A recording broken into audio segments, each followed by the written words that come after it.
O silêncio da madrugada é um peso quase físico sobre os ombros daquele que desperta antes da luz. No quarto, mergulhado em uma penumbra que ainda resiste bravamente ao primeiro sinal do sol, o indivíduo sente o magnetismo quase hipnótico dos lençóis. O calor que emana da cama parece uma barreira intransponível entre o conforto seguro e a frieza implacável do mundo exterior que o aguarda. É neste instante preciso, no vácuo entre o sono e a vigília, que se inicia a batalha mais antiga e profunda da humanidade, a luta contra a própria vontade de permanecer inerte. A inércia, essa antagonista invisível e sussurrante, age com uma astúcia refinada, lembrando ao corpo como os músculos estão cansados e como o mundo pode perfeitamente esperar mais alguns minutos sob o abrigo das cobertas. É uma sedução constante, uma voz que não grita, mas que murmura promessas de descanso que nunca parecem suficientes para saciar a alma faminta por propósito. No entanto, em meio a esse conflito de sombras, surge uma voz diferente, um eco vindo de séculos de distância, mas tão clara quanto o ar gélido da manhã. É a provocação de Marco Aurélio, o imperador filósofo que, mesmo no ápice do poder terreno, enfrentava esse mesmo dilema em sua tenda militar nas fronteiras do império. Ele questiona o indivíduo com uma dureza paternal e inegável. Você nasceu para isso? Nasceu para se manter aquecido e protegido, como um ser que se recusa a enfrentar o próprio nascimento para a vida ativa? A mente dividida começa a ponderar. Por um lado, o prazer imediato da maciez do travesseiro. Por outro, a exigência austera da razão, que aponta para o relógio e para as obrigações que o dia já começa a desenhar no horizonte. A resistência não é apenas preguiça física, mas uma construção mental sofisticada que busca justificar a mediocridade em nome de um autocuidado mal compreendido. Cada minuto adicional, sob o calor das mantas, é uma pequena capitulação da vontade. O indivíduo percebe como a própria mente cria desculpas para evitar a disciplina necessária. Dizemos a nós mesmos que precisamos de mais energia, que o clima está hostil demais ou que um pequeno atraso não mudará o curso do destino. Mas a voz da razão, o logos que permeia o universo, não aceita tais sofismas. Marco Aurélio nos convida a observar o mundo ao nosso redor com olhos atentos.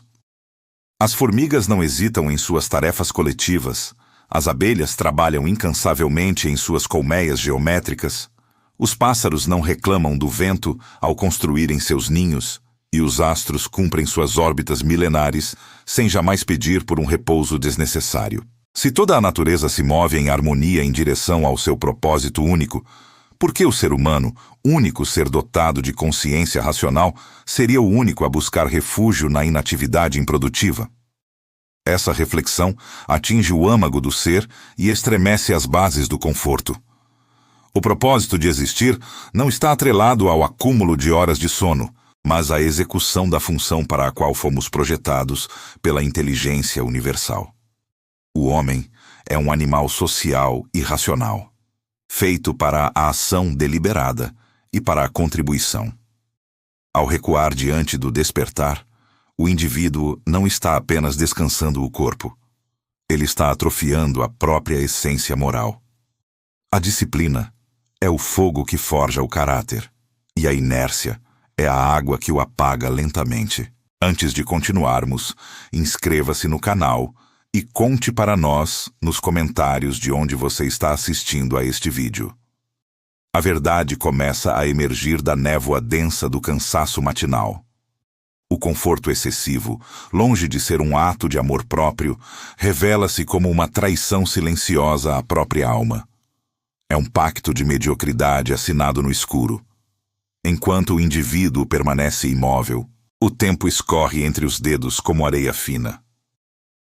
A percepção de que a vida está acontecendo agora, fora daquelas quatro paredes, sob a luz incipiente do crepúsculo, gera uma tensão insuportável no peito. A cama, outrora um refúgio, torna-se uma prisão de seda que sufoca o potencial humano. A voz de Marco Aurélio ecoa novamente, lembrando que amar a si mesmo significa amar a própria natureza e as exigências heróicas que ela impõe. O verdadeiro amor não é aquele que mima, mas aquele que exige a excelência. O palco está montado, o sol está prestes a romper o horizonte e a primeira escolha do dia aguarda a sua sentença definitiva. A virtude não é um manto que se veste casualmente quando o sol já está alto no horizonte. Ela é a anatomia bruta do autocontrole, manifestada no momento de maior vulnerabilidade. O indivíduo, ainda sob o peso sedutor das cobertas, percebe que ser virtuoso não significa a ausência do desejo de permanecer imóvel, mas sim a escolha deliberada pelo dever, apesar desse desejo persistente. Cada fibra do seu ser clama pelo calor e pela segurança da penumbra, mas a razão intervém como um cirurgião meticuloso, dissecando as camadas de fraqueza que compõem a inércia. Não se trata de uma iluminação súbita, mas de uma série de microdecisões que ocorrem no silêncio absoluto da mente. É o reconhecimento de que o caráter é forjado não em grandes atos públicos ou heroísmos barulhentos, mas na intimidade de um quarto escuro onde ninguém está observando, exceto a própria consciência inflexível. Nesse embate solitário, o indivíduo busca uma conexão profunda com o Logos, a razão universal que ordena o cosmos com uma precisão inabalável. Ele olha para o teto, imaginando a vastidão do universo, onde cada estrela distante e cada planeta silencioso seguem suas trajetórias sem hesitação ou reclamação. O Logos não descansa. Ele é atividade pura e fluxo constante de energia. Se o ser humano é um fragmento consciente desse todo, como pode ele justificar sua própria estagnação egoísta?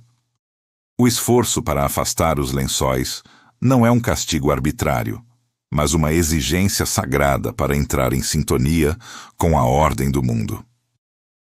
O Logos sussurra que a paz não reside na fuga da responsabilidade, mas na aceitação do papel que nos cabe, na engrenagem da existência. A ação não é um fardo pesado, é a celebração da nossa própria natureza racional. Entretanto, a inércia contra-ataca com a filosofia sedutora do prazer imediato e do alívio momentâneo. Por que sofrer agora, sob o frio da alvorada? Por que não desfrutar do conforto conquistado com esforço? É aqui que o debate entre o prazer e a utilidade se torna visceral. A noção moderna de felicidade muitas vezes se confunde com a ausência de atrito e a satisfação de todos os impulsos sensoriais.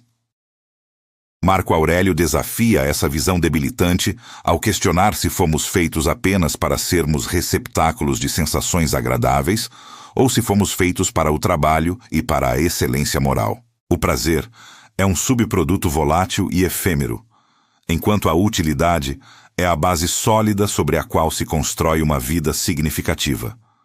Escolher a atividade em detrimento do descanso desnecessário é uma afirmação de humanidade contra o instinto puramente biológico de autopreservação e preguiça.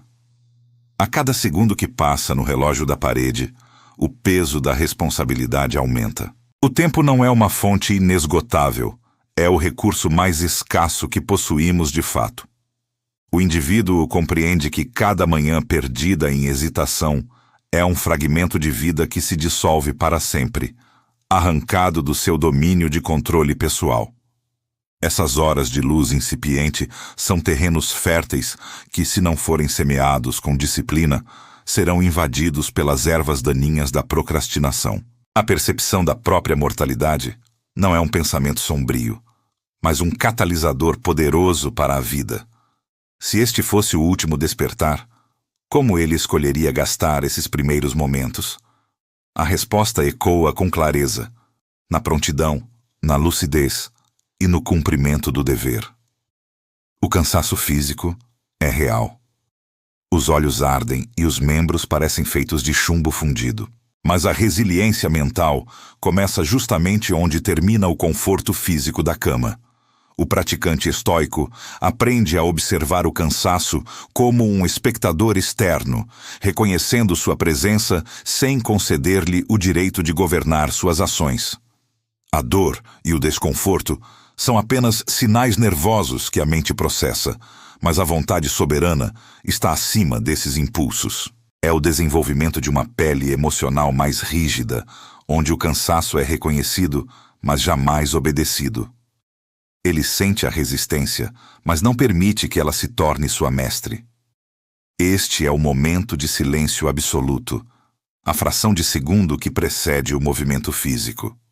É o vácuo entre a intenção e o ato, onde o destino do dia é selado. A batalha interna atingiu seu ápice. Não há mais espaço para diálogos ou justificativas. A inércia esgotou seus argumentos e a razão já apresentou sua sentença final. O ar frio do quarto aguarda para tocar a pele e o chão firme espera pela pressão do primeiro passo. Entre a mediocridade do conforto e a excelência da ação, resta apenas o ato final de coragem. O silêncio é preenchido pela tensão da escolha iminente, enquanto o universo observa a vitória silenciosa do espírito sobre a matéria. O momento da hesitação finalmente se dissolve sob o peso de uma resolução inabalável. O indivíduo, com um movimento deliberado e quase cerimonial, afasta as cobertas que antes pareciam ser seu único refúgio. O ar gélido da madrugada toca sua pele como um choque de realidade. Uma saudação cortante do mundo exterior que não espera por ninguém. Não há pressa, apenas uma precisão glacial. Ele se senta na borda da cama, sentindo a textura do chão sob os pés descalços. Esse contato físico com a terra firme é o primeiro triunfo da vontade sobre a matéria. Cada músculo ainda clama pela inércia, mas a mente, agora sintonizada com o Logos, emite ordens que o corpo não ousa mais desobedecer. A resistência física é reconhecida, mas já não possui autoridade. A gravidade da cama, que antes parecia intransponível, cede lugar à força de uma alma que se lembrou de sua função essencial. A verdadeira conquista não reside nas tarefas monumentais que o aguardam lá fora, mas neste exato instante de vitória silenciosa contra a gravidade do próprio ego. O ápice emocional da jornada não é o aplauso alheio ou o sucesso material, mas o domínio absoluto sobre os próprios impulsos baixos que tentaram seduzi-lo à mediocridade do sono excessivo. Ao levantar-se, o praticante estoico reafirma sua soberania sobre o reino interno.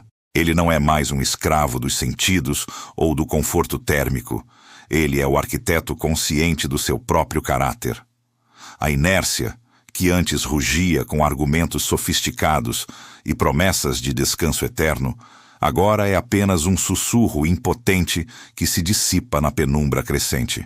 Há uma dignidade profunda e quase sagrada em ser capaz de governar a si mesmo antes de tentar governar qualquer circunstância externa. O clímax não é um grito, é o ato firme de ficar de pé. Com o corpo finalmente erguido, uma clareza cristalina e refrescante começa a inundar sua consciência. A névoa da fadiga e da dúvida é substituída por uma organização mental que só a disciplina rigorosa pode proporcionar. Enquanto o mundo ao seu redor ainda dorme em um estado de inconsciência passiva, o indivíduo já está em plena posse de suas faculdades mais nobres. A mente torna-se um templo de ordem, livre do caos das emoções reativas que costumam afligir aqueles que despertam tarde e em estado de pânico. O silêncio do amanhecer é o cenário perfeito para a meditação prática, permitindo que ele visualize os obstáculos do dia com uma equanimidade inabalável. Ele não teme o que está por vir, pois já venceu a batalha mais difícil e íntima de todas as que enfrentará hoje. A recompensa imediata da disciplina é o controle absoluto do próprio espírito. Este despertar precoce não é um fim em si mesmo, mas o alicerce sólido sobre o qual todas as outras virtudes estoicas serão construídas ao longo das horas seguintes. A coragem de enfrentar o frio da manhã se traduzirá na coragem de dizer a verdade em momentos de pressão social. A temperança exercida ao resistir ao conforto sedutor da cama manifestar-se-á na moderação dos apetites e na contenção dos desejos fúteis. A justiça será praticada com mais clareza, pois uma mente disciplinada não se deixa corromper por mesquinharias ou irritações triviais. Cada virtude encontra sua raiz profunda nessa primeira demonstração de autodomínio. O dia deixa de ser uma sucessão de acidentes e torna-se um exercício contínuo de sabedoria, aplicada sob a luz da razão soberana. O indivíduo caminha em direção à janela e observa os primeiros raios de sol cortando o horizonte com promessas silenciosas de luz. Há uma paz profunda que emana exclusivamente do cumprimento rigoroso do dever. Ele aceita agora, com todo o seu ser, que a verdadeira liberdade não consiste em fazer o que se deseja no momento, mas na obediência voluntária à própria razão superior. Ser livre é ser senhor de si. E ser senhor de si exige o sacrifício consciente do prazer efêmero em nome de um propósito que transcende o tempo. A vida, vista através dessa lente de responsabilidade e ação deliberada, ganha uma cor vibrante e um significado que o conforto estéril jamais poderia oferecer. Ele está pronto para o mundo, pois o mundo dentro de si já foi ordenado. O destino de uma vida inteira é decidido na arena silenciosa das primeiras horas da manhã. Ao dominar o despertar, o homem domina a própria existência, compreendendo que cada alvorada é uma nova oportunidade sagrada de honrar o dom de ser humano, agindo em harmonia com o Logos que sustenta o cosmos. A reflexão final desce sobre ele como uma bênção de lucidez. As grandes obras são feitas de pequenos momentos de integridade inabalável. O ciclo desta manhã se fecha não com o cansaço do esforço, mas com a serenidade invicta de quem sabe que nasceu para a atividade e para a excelência moral. Ele caminha para o dia com o passo firme de quem já conquistou o território mais importante de todos: o seu próprio coração.